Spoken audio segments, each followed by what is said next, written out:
तो जो हमारा नेक्स्ट टॉपिक है वो ये है कि हमने अगर जो है वो जैसे हमने पास किए ना ऑब्जेक्ट्स फंक्शंस को, तो अगर आप चाह रहे हैं कि ऑब्जेक्ट जो है वो रिटर्न भी करे फंक्शन, तो वो भी पॉसिबल है, हम कर सकते हैं।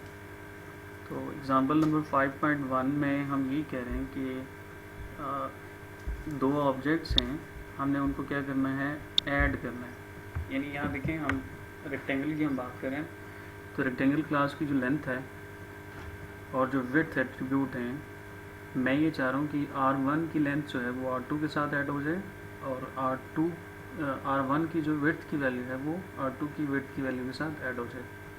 ठीक है, एग्जाम्पल सिनेरियो आप समझें। एग्जाम्पल सिनेरियो ये है कि हम ये चाह रहे हैं कि दो ऑब्जेक्ट्स को, यानी दो ऑब्जेक्ट के एट्रीब्यूट को हम क्या करें, आपस में ऐड करें। तो हम उसी एग्जाम्पल रेक्टेंगल को ही यूज़ कर रहे हैं और हम ये कह रहे हैं कि जो रेक्टेंगल का पहला ऑब्जेक्ट है R1, उसकी लेंथ को ऐड करें R2 की लेंथ के साथ और R1 की विड्थ की वैल्यू को हम R2 की विड्थ की वैल्यू के साथ ऐड करें। तो बहुत सारे सिनेरियोज में हमें ये चीज़ें करनी होती। तो फॉर एग्जांपल अगर एक मेरे पास एक क्लास है लेट्स से मार्क्स की, और मैं चाह रहा हूँ कि सारे स्टूडेंट्स के जो मुख्य मार्क्स हैं वो ऐड हो जाएँ, तो मुझे जो है वो इस तरह की टेक्निक अप्लाई करनी पड़ेगी।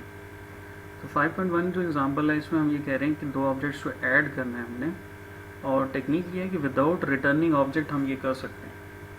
तो जो नेक्स्ट एग्जांपल होगी उसमें मैं बताऊंगा आपको कि रिटर्न ऑब्जेक्ट के थ्रू भी सेम एग्जांपल हम कर सकते हैं। तो देखिए ज़रा, हम वही चीज़ है, लेंथ विड्थ और सेट रेक्टेंगल का एक मेथड है जो लेंथ और विड्थ की वैल्यू सेट कर देते हैं हम। अच्छा, और अब हमने एक मेथड इसमें ऐड किया है और वो मेथड है ऐड रेक्टेंगल का, ऐड रेक्ट के नाम से। तो कॉन्सेप्ट वही है कि हम चूँकि दो ऑब्जेक्ट्स को कंपेयर कर रहे हैं, दो ऑब्जेक्ट्स को आपस में ऐड करना चाह रहे हैं, तो ऑब्वियस बात है मुझे एक पैरामीटर पास करना पड़ेगा, और वो दूसरा जो ऑब्जेक्ट है वो भी चूँकि रेक्टेंगल का है, तो रेक्टेंगल ही हम यहाँ पे कहेंगे। और ये जो कॉन्सेप्ट है, ये जो ऐड हमने किया हुआ है, ये हमने कैसे किया है ये हम देख लेते हैं। तो शरारतें कर रहे हैं आप लोग हैं, ज़रा एक मिनट है, मुझे ज़रा मैं इस चीज़ को क्लोज कर लूँ। चलिए, तो इस मेथड को हम डिस्कस करते हैं। कॉन्सेप्ट ये है कि हमने क्या करना है, दो ऑब्जेक्ट्स के एट्रीब्यूट्स को हमने ऐड करना है। ठीक है, तो इस मेथड को भी हमने डिस्कस करना है। शो रेक्ट का एक मेथड बना लिया जो लेंथ और विड्थ की वैल्यू को डिस्प्ले करेगा। अच्छा, यहाँ एक चीज़ नोट करें कि ये जो फंक्शन है ना, ये बेसिकली सेटर की तरह काम कर रहा है। यानी हम इसमें वैल्यूज़ क्या करें, सेट करें। यूज़र से तो नहीं ले रहे, लेकिन मैन में हम जो है वो इन वैल्यूज़ को पास करें। तो अगर आप चाहें कि सेट रेक्ट के फंक्शन को यूज़र से वैल्यूज़ इनपुट करवा लें, तो फिर पैरामीटर पास करने की ज़रूरत नहीं है, किया जा सकता है।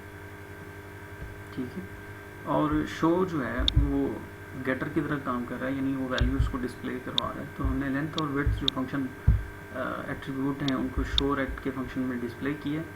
ये हमारा जो है वो इनपुट की तरह काम कर रहा है, ये फंक्शन हमारा डिस्प्ले की तरह काम कर रहा है, और ये हमारा जो स्पेसिफिक हमारी रिक्वायरमेंट है उस रिक्वायरमेंट को पूरी कर। डेमो क्लास में हम अगर आएँ तो हम ये कह रहे हैं कि हमारे पास जो है वो रेक्टेंगल क्लास का एक ऑब्जेक्ट R1 है।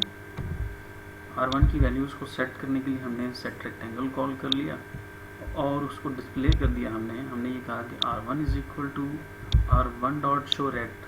तो शो रेक्ट फंक्शन जब कॉल होगा तो 8 प्रिंट करेगा लेंथ की वैल्यू, और विड्थ की वैल्यू जो है वो 12 आएगी। इसी तरह हम कह रहे हैं R2 एक ऑब्जेक्ट बनाया, सेट रेक्ट के थ्रू उसकी वैल्यूज़ को हमने सेट कर लिया, यानी R2 की लेंथ की वैल्यू 12, विड्थ 17, और हमने उसको प्रिंट कर दिया कि R2 की क्या वैल्यूज़ हैं, और R2 डॉट हमने क्या कर दिया, शो रेक्ट कर दिया। ये हमने दो ऑब्जेक्ट बनाए। अभी तक हमने दो ऑब्जेक्ट बनाए, उनकी वैल्यूज़ को हमने क्या कर लिया, सेट कर लिया। अब हमने ऐड करना है। तो यहाँ देखिए मैं कह रहा हूँ कि R1 dot add rect with R2। ये R1 की लेंथ की वैल्यू और विड्थ की वैल्यू R2 की लेंथ और विड्थ के साथ में ऐड करना चाह रहा है। ठीक, अगेन कॉन्सेप्ट वही है, पासिंग ऑब्जेक्ट्स टू फंक्शंस। क्यों? क्योंकि यहाँ पे दो ऑब्जेक्ट्स आएंगे हमारे। अगर तीन ऑब्जेक्ट्स को ऐड करना होगा तो मैं लिखूंगा R1 dot add rect R2 कामा R3, एक और ऑब्जेक्ट यहाँ बनाना पड़ेगा। अब देखते हैं कि ऐड रेक्ट कैसे काम करेगा। इसको समझने के लिए आपने क्या करना है कि R1 की वैल्यूज़ देख लें पहले। R1 की वैल्यू है, लेंथ की वैल्यू है 8, विड्थ की वैल्यू है 12, R2 की लेंथ है 12 और 17। जब ऐड होंगे तो 12 ऐड होगा 8 के साथ 18 हो जाना चाहिए, 20 हो जाना चाहिए, और 17 ऐड होगा 12 के साथ 3829 वैल्यू बनती है। तो रिजल्ट ये आना चाहिए हमारे पास। तो अगर आउटपुट देख लें तो हम यहाँ पे यही कह रहे हैं R1 is equal to this one, R2 ये है, और हम कह रहे हैं R1 और R2 का जो सम आएगा वो ये आना चाहिए। तो कैसे आएगा ये देखिए, ऐड रेक्ट कॉल होगा, ऐड रेक्टेंगल जब कॉल हुआ तो ये जो वेरिएबल OBJ है, इस OBJ वेरिएबल के अंदर क्या वैल्यू आएगी हमारे पास, OBJ वेरिएबल में हमारे पास जो वैल्यू आएगी वो बेसिकली वैल्यू आएगी किसकी, R2 की। तो यहाँ पे हम क्या कह रहे हैं कि R2 की वैल्यू आनी चाहिए, तो यहाँ मेरे पास R2 आ जाएगी। ठीक है, अब इस एग्जाम्पल को समझने के लिए एक बड़ी सिंपल एग्जाम्पल हम देख लेते हैं ताकि आपको क्लियर हो जाए। तो ये जो मेरे पास एग्जाम्पल है, लेट्स से मैं यहाँ पे दो वैल्यूज़ को ऐड करना चाह रहा हूँ। मैं क्या चाह रहा हूँ कि एक वैल्यू है A, उसकी वैल्यू 10 है, और एक वेरिएबल है B, उसकी वैल्यू है फॉर एग्जाम्पल 12। मैं इन दोनों को ऐड करना चाह रहा हूँ। तो ऐड के लिए हम लिख सकते हैं फंक्शन बना लेंगे कि ऐड, पैरामीटर में A पास कर दें और पैरामीटर में क्या पास कर दें, B। ठीक है, फॉर एग्जाम्पल ये मैन, तो इसके लिए मुझे एक फंक्शन बनाना पड़ेगा, और वो फंक्शन कुछ यूँ होगा, वाइड फंक्शन का नाम ऐड, पैरामीटर जो है वो पहला होगा इंट x कामा इंट y। तो अगर ऐड करना है तो हम यहाँ पे सिंपली इसको ऐड कर सकते हैं। तो ऐड की एक लॉजिक ये है कि मैं यहाँ लिखूँगा इंट सम का एक वेरिएबल बनाऊंगा, और सम इज इक्वल टू क्या कहूँगा यहाँ पे x प्लस y। ठीक है, और यहाँ पे हम क्या कर देंगे, उसको प्रिंट करवा लेंगे। ठीक है, यहाँ पे मैं शॉर्ट में लिख रहा हूँ एस आउट, और एस आउट में क्या प्रिंट करना है हमने, सम वेरिएबल पास कर दूंगा तो रिजल्ट आ जाएगा। ये एक सिंपल टेक्निक है। अब नोट करें कि मैंने यहाँ पे इंटीजर वेरिएबल के बजाय अगर दो ऑब्जेक्ट प्रिंट करवाने हो तो उन ऑब्जेक्ट के लिए फिर मुझे कॉन्सेप्ट जो है वो चेंज करना पड़ेगा। ठीक है, तो ऑब्जेक्ट को ऐड करना है, उसके लिए यहाँ पे मैं वही वाला कोड जो है वो पेस्ट कर रहा हूँ। इन दोनों को कंपेयर अगर आप करेंगे तो आपके लिए आसानी होगी। जी, दोनों को ज़रा देखिए, यहाँ पे जो है वो ऐड रेक्ट का फंक्शन है,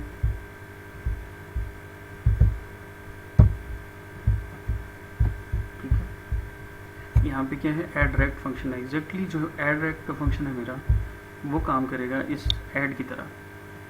ठीक है, यहाँ पे दो पैरामीटर मुझे पास करने पड़े, एक x और y। यहाँ इस केस में मुझे दो पास करने की ज़रूरत नहीं है, क्योंकि ये जो मेथड है ये वाला, ये एक जो है वो इंस्टेंस मेथड है, और इंस्टेंस मेथड के जो एट्रीब्यूट्स होते हैं जो इस फंक्शन को कॉल करेगा।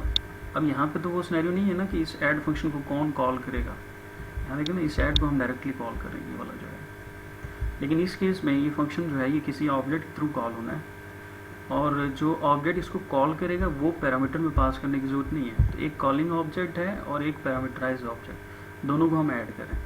यहाँ पे दो अलग अलग पास करने की जरूरत इसलिए पड़ी बिकॉज मुझे यहाँ इस फंक्शन को कॉल करना है, तो ये कोई ऑब्जेक्ट के थ्रू कॉल नहीं होने वाला। ये एक सिंपल कॉन्सेप्ट है। जी सर, ये भी पिछली एग्जांपल की तरह कॉल हो रहा है जिस तरह उसमें R1 और R2 की वैल्यूज जा रही थी। R1 ने कॉल किया था रेक्टेंगल को, जी है, क्योंकि मैंने मेन नहीं देखा, मैं खाना खा रहा था। अच्छा, माशाल्लाह, मेन फंक्शन नहीं देखा। वैसे ही है, बिल्कुल वैसे ही है, मैं देख लें। ये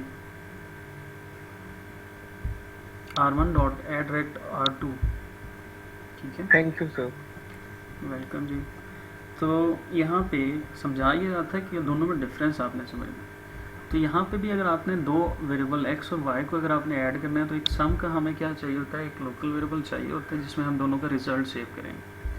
इंटीजर टाइप का सम बनाना पड़ा मुझे यहाँ पे, क्यों? क्योंकि एक्स की जो डेटा की टाइप है वो इंट है और वाई जो है उसकी भी डेटा की टाइप क्या है, इंट है, तो रिजल्ट भी इंट में ही सेव होगा। लेकिन यहाँ जो है वो आपने समझना है कि मैंने जो है वो एक सम का वेरिएबल तो बना लिया जैसे वहाँ पे बनाया, लेकिन सम का वेरिएबल मैंने रेक्ट टाइप का बनाया, रेक्टेंगल टाइप का, और उसको न्यू करके वैल्यू असाइन की।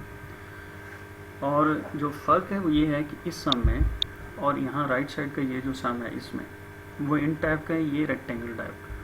तो यहाँ मैं क्या कह रहा हूँ कि जो सम वेरिएबल नया बन रहा है उसकी जो लेंथ है वो लेंथ है length variable attribute plus OBJ dot length. तो लेंथ से मुराद ये है कि R1 की लेंथ और ओबीजे डॉट लेंथ से मुराद ये है R2 की लेंथ। तो R1 की लेंथ और R2 की लेंथ आपस में ऐड होगी और दोनों का जो रिजल्ट है वो सम की लेंथ में आके क्या हो जाएगा, सेव हो जाएगा। ये पॉइंट क्लियर है?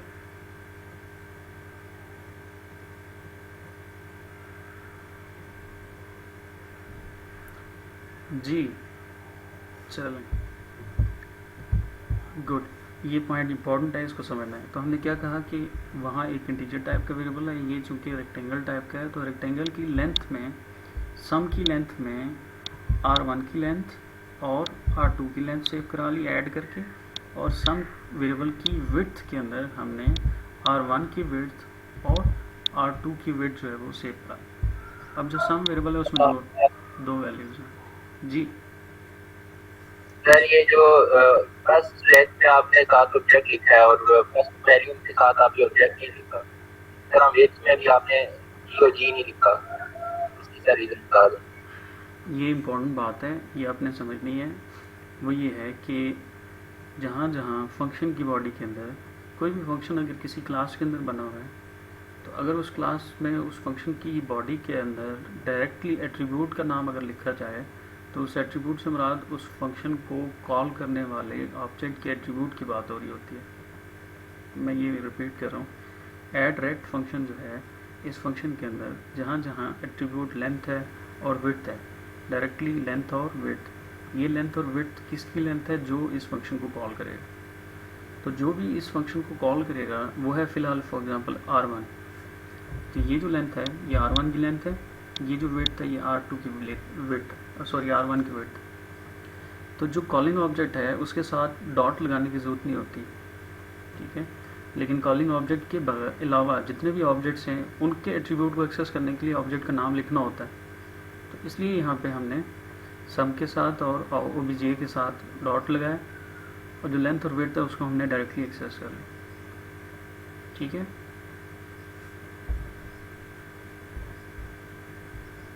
क्लियर हो गया?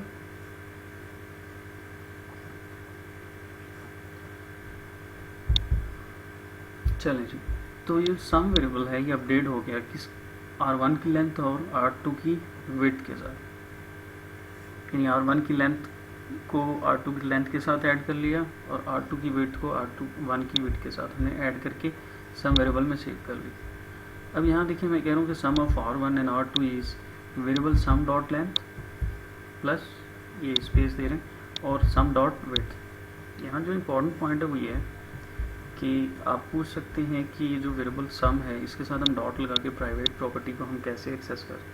तो इसका आंसर ये है कि जो प्राइवेट एट्रीब्यूट्स होते हैं वो क्लास की बॉडी के अंदर एक्सेस हो सकते हैं और ये फंक्शन जो है वो क्लास की बॉडी में बना है। सो ये सम वेरिएबल या ये जो ओबीजे वेरिएबल है ऑब्जेक्ट है ये क्या कर सकते हैं, प्राइवेट एट्रीब्यूट को एक्सेस कर सकते हैं।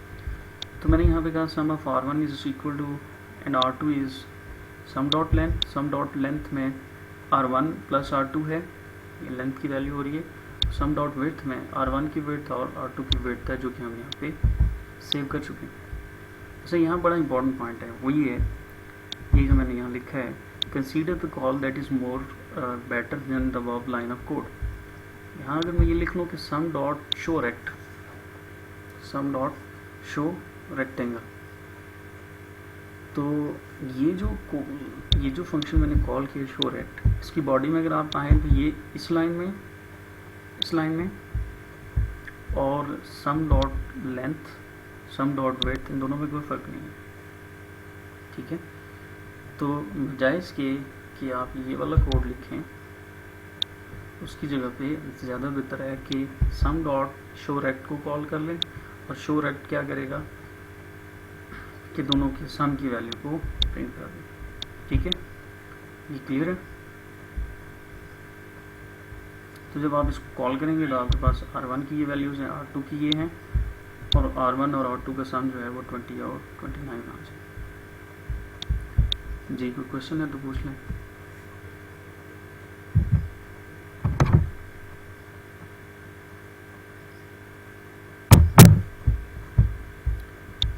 चैट में कुछ लोगों के क्वेश्चंस हैं। आप लोग बोलते क्यों नहीं है भाई, शर्म आती है।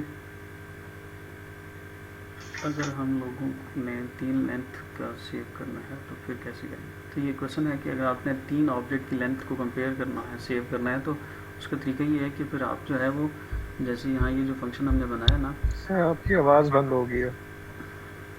अभी आ रही है? Yes sir. क्वेश्चन ये है कि अगर 3 ऑब्जेक्ट्स की लेंथ को ऐड करना हो तो फिर आप क्या करेंगे कि रेक्टेंगल ओबीजे, जैसे यहाँ लिखा है ना कामा करके, एक और जो है वो पैरामीटर पास करेंगे। फॉर एग्जांपल एक पैरामीटर ऑब्जेक्ट 3 हो जाएगा। तो जब हम ऐड करेंगे तो यहाँ हम लिखेंगे length plus OBJ dot length, और जो भी तीसरा ऑब्जेक्ट होगा उस ऑब्जेक्ट के नेम के साथ डॉट लगा के फिर यहाँ पे आ जाएगा OBJ dot length plus object 3 dot length. तो तीनों को हम यहाँ पे ऐड कर सकते हैं। Affan Javed section 2C। Sir अगर अरे हो तो अरे हम डिस्कस करेंगे कमिंग लेक्चर में। ये डिस्कस करेंगे। चलेंगे, यहाँ तक है। और कोई किसी का question? No sir, you can continue.